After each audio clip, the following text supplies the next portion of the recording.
Chief Calvin Williams, thank you so much for talking with us today.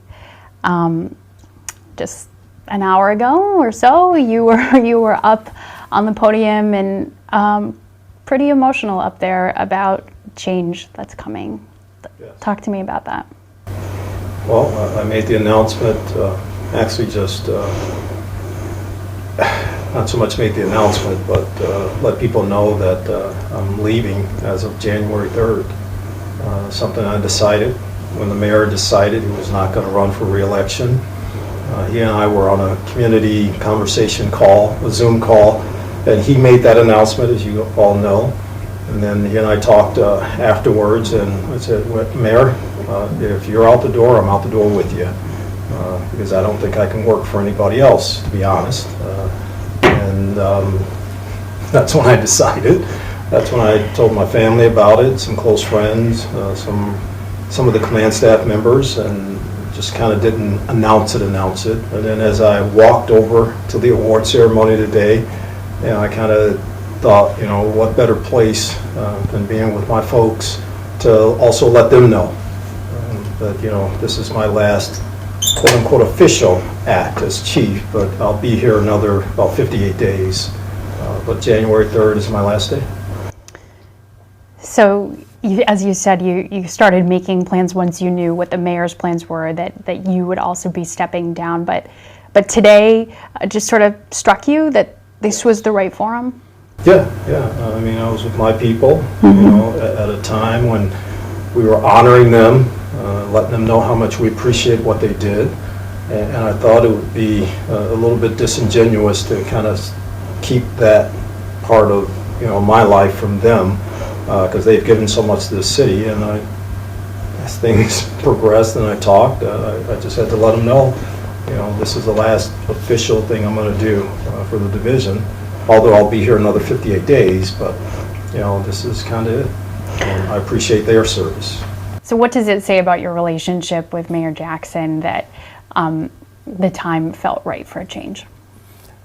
Well, everybody in the city should know that I'm a staunch supporter of Mayor Jackson. I love the mayor. He was the right man at the right time these last 16 years for the city with all that we've been through.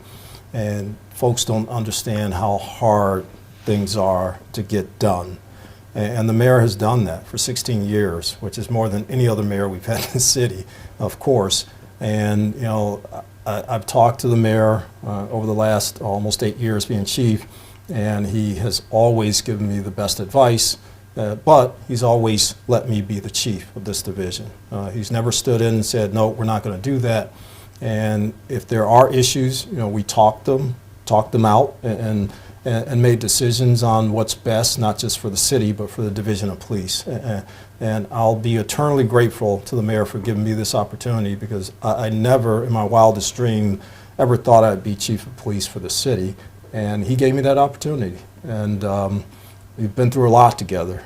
And I probably said it, and people really didn't realize that, once the mayor is out, I'm out. Whether it would have been the term before this or this term. I mean, I can't say enough about Mayor Jackson. I mean, he's like the great uncle that gives me a lot of good advice, both on the personal side as well as the business side of running the police division. And talk to me about your relationship with your rank and file officers. You said today felt like the right time because you were in a room of your own. Yeah, I would like to think that, the officers of the division feel the same way about me that I feel about them.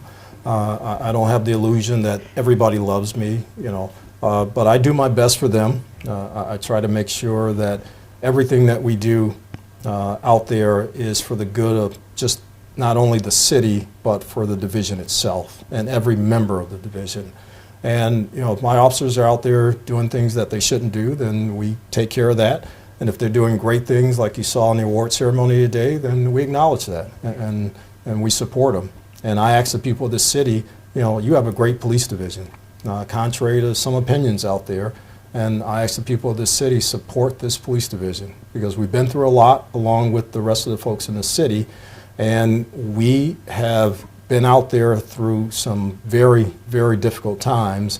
And I think our officers have made the city a lot better. You spoke of challenges today that you've faced over the last 7 years as chief. Any in particular that come to mind?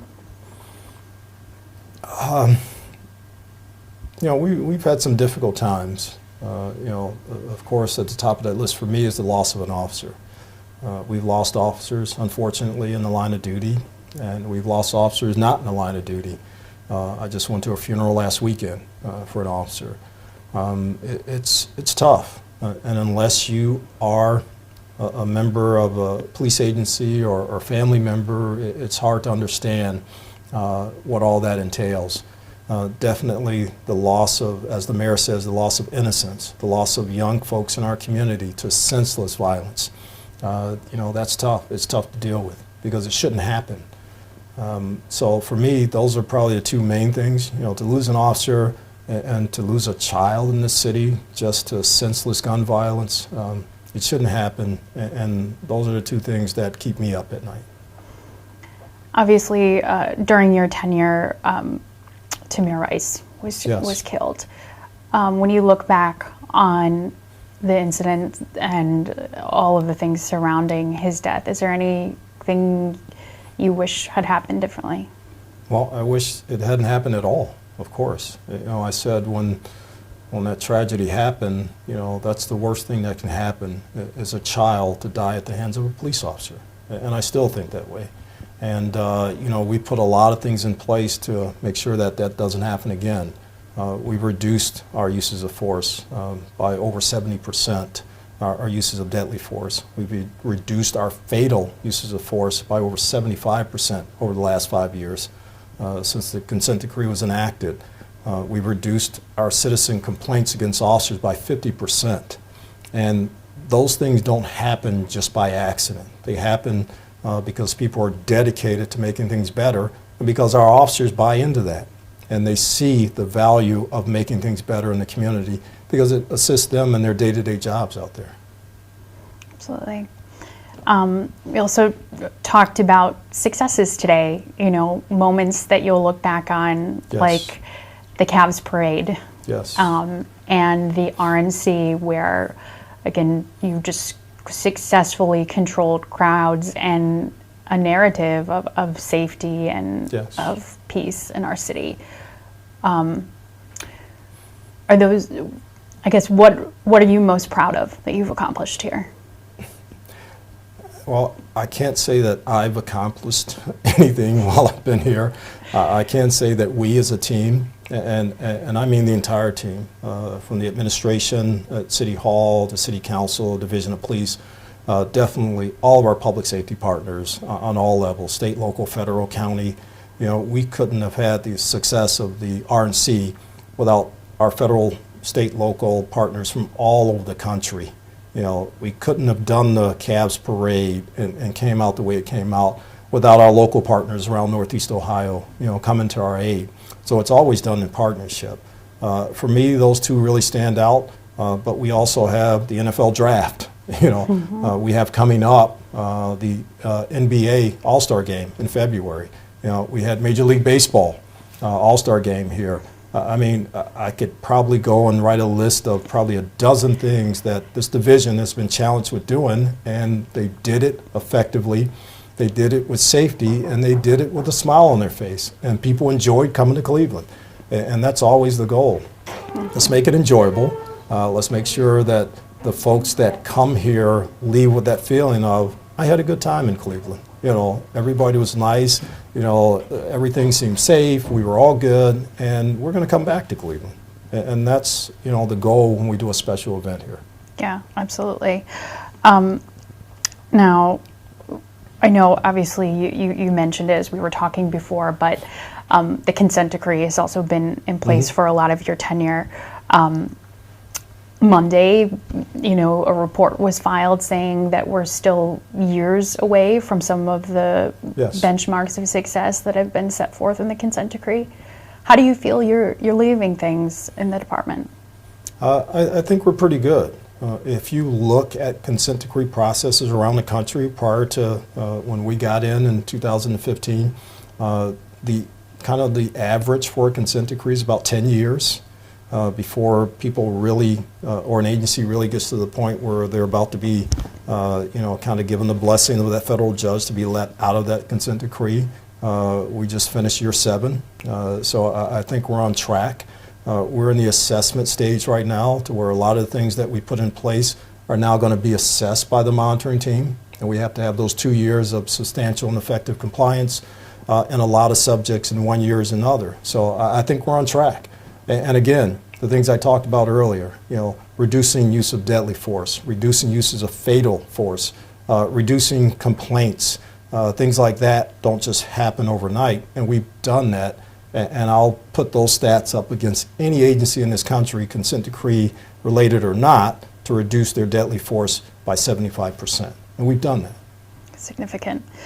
I know also we saw this week that issue 24, which you have Yes. passionately spoke out against, Yes, I did. passed here in the city of Cleveland. What do you think some of the impacts of that will be? Well, I still stand behind everything I said prior to the passage. I don't think it's a good thing for the city of Cleveland as a whole, and definitely not for the Division of Police. But we'll see. Our officers are professional. We'll do what needs to be done to take care of the people in the city. And I've encouraged all of our officers since it passed, we'll take care of business as we normally do. And, if things happen in this issue 24 business in this charter amendment that, cause some issues, then we'll work through them. But again, our men and women are professional. They understand that, we have to, bend to the will of the people and do the things that folks want us to do. And we've done that. We've done that since 2016 to a great extent. And even before that, when the mayor put in some reform measures. So we'll be good. We'll be good. Part of your message today when you were at the podium was, again, to the men and women on Yes. your division, that the rest of us might not understand how hard that job is. Yes. And certainly over the past few years, since the death of George Floyd, there have been many public conversations around that, just how difficult it is, how hard it is to recruit new officers. What do you hope that the men and women that are serving Cleveland Police right now, carry with them, and that the rest of us understand about the job they're doing? It's a necessary job. It's a career that we can't do without, to be honest. There are certain cities that try to reimagine all of policing, and it's almost impossible to do that. You can redo parts of policing. Some of the things that we actually do day in, day out can be kind of, given to other entities or agencies. Yeah, that's viable. But the entire way we do policing, it's almost impossible to do that, especially with the short term that people want those things done. Will policing in 20 years be the same as it is today? No, because we evolve like society evolves. But I encourage my folks, again, to hang in there, to do our jobs to the best of our ability, and to make sure that first and foremost we take care of the people of the city. I give my officers 2 charges when they're in the academy or graduating or we're doing in-service training. I want you to be professional and I want you to be respectful. And if you do those 2 things as an officer, 99.9% of your interactions will be positive interactions with our community. Now, we know that we police in an urban environment, and everything is not always going to turn out right. We're people, and we deal with people. So there are imperfect things that are going to happen. But if our officers are professional and respectful, then I think we're on the right track. In a perfect world, is that what you hope Cleveland can expect from its police force? I think that's what Cleveland has gotten from its police force for the majority of the interactions that we have out there. I mean, we reduce complaints, we reduce arrests, we reduce uses of force. And, our officers day in and day out run up against some things that folks probably only see in the movies. But it happens in the city, and you don't see our officers doing things that they shouldn't do on a routine basis. Now, we have over 1,000 officers, so things are going to happen. But for the most part, our folks take care of business, and they do it professionally and respectfully. Just a few more questions for you. I know, Mayor-elect Justin Bibb says he's going to search far and wide for the next chief. If you could choose your successor, what advice would you have? Wow. You know what? The next person that sits in this chair has to really come in and evaluate and see exactly what that vision should be going forward. But I also caution that person to take a look at what we've done so far. You know, don't discard it, because I think the division, Mayor Jackson's administration, has put a lot of things in place that are a key foundation to moving this division forward. And I can only ask for that next person to do a better job than I did, because that's what we all wish for this city. I love this city. You know, I'm really not going anywhere, and I want this city to do better and better and better as the years go on. Do you see your successor inside your department right now? We have a deep bench within the Cleveland Division of Police. We have a deep command staff bench that there are probably 4 or 5 folks that could definitely step in this job on January 4th and do an excellent job. So I do encourage Mayor-elect Bibb to take a look inside the division. What I've heard so far, and I haven't talked to him, and I hope to have the chance to sit down and just kind of give him an update on the division. But from what I've heard so far, he's going to look both inside and outside the division, which I'd have no issue with that. You know, there are a lot of strong candidates on both sides, but we definitely have a strong bench here within the Division of Police. So January 4th, what are you going to be doing? You know, if it was June 4th, I would say I'd be golfing, but since it's January 4th. And it'll probably be snowing here. Yeah, that Monday morning I'll probably be making the kids hopefully pancakes for breakfast and getting them out to school and daycare, and that'll be my day, and hopefully relaxing. Looking forward to having some more time with your family? Oh, definitely, definitely. And more time for golf? Yes. Anything yes. else you're going to be pursuing?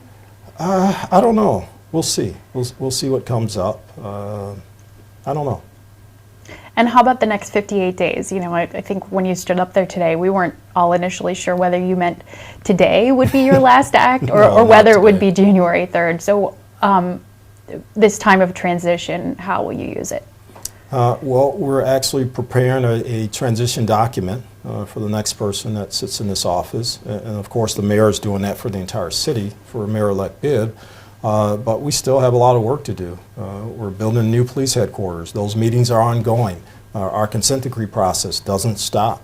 Our day-to-day operations with personnel decisions, equipment decisions, training does not stop. What people have to realize is this never stops. This is a 24-hour operation, 7 days a week, no Christmas off, no holidays, no weekends. We operate when a lot of folks are at home enjoying themselves. So there's still a lot to do, and I plan on working till January 4th. January 3rd, I'm sorry, the 3rd. The 4th, you're sleeping in. Yes, the 4th, hopefully making breakfast and then going back to bed, but January 3rd, I will be here. Is there anything I'm not asking you that you want to make sure we include today? I just want to make sure the people of the city of Cleveland know that I love the city, I love the people in them, and I hope I've done you proud. I hope I've done you justice, and let them know that the men and women of this division that go out there and work hard every day love this city also, and they want only the best for the city. So we definitely want your support.